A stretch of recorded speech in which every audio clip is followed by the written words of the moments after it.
Et c'est pour le déconfinement que certains pays africains ont opté après une période de couvre-feu, mais ça se fait progressivement et à des rythmes différents. Les détails avec Sanaï Assali.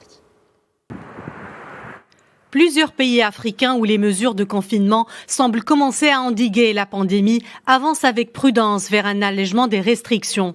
En République démocratique du Congo, à Kinshasa, à l'heure où la plus grande ville d'Afrique francophone va déconfiner progressivement son centre des affaires, le port du masque devient obligatoire.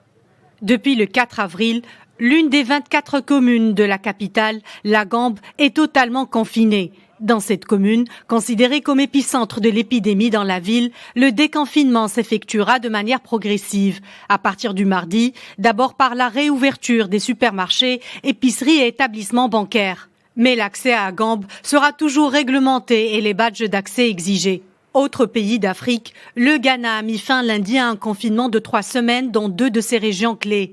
Dans une allocution télévisée dimanche soir, le chef de l'État Nana Akufo-Addo a annoncé la levée des restrictions à la liberté de mouvement dans la capitale Accra et dans la région de Koumassi. Désormais, les résidents de la capitale et ses principaux centres sont autorisés à reprendre leur travail. Les autres mesures de lutte contre la propagation du virus, telles que la fermeture des frontières et des écoles et la limitation des rassemblements publics, restent en vigueur. Même son de cloche au Zimbabwe, le pays qui a fait le choix du confinement contraignant a annoncé dimanche une prolongation pour 2 semaines supplémentaires.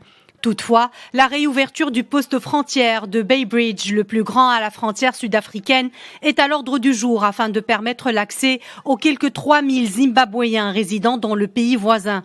À noter que le Lesotho, royaume enclavé en Afrique du Sud, fait partie des rares pays à échapper pour le moment au Covid-19.